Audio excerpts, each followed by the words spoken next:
EVM मशीनमध्ये मतदान transfer करता येतं. ठाकरेंच्या शिवसेनेचे चंद्रकांत खैरे यांनी असा खळबळजनक दावा केलाय.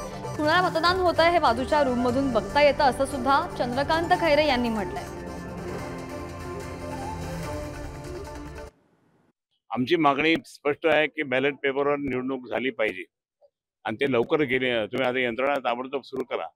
मुद्दाम ते यंत्रणा सुरू करत नाही अजून, कारण अभि टाइम का यायचा असं.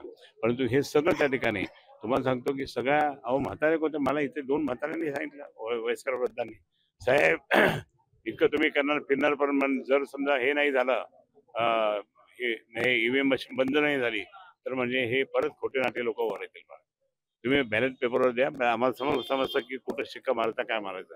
आणि हे नागरिक म्हणतात, पण हे मोदीजी काही करणार नाही.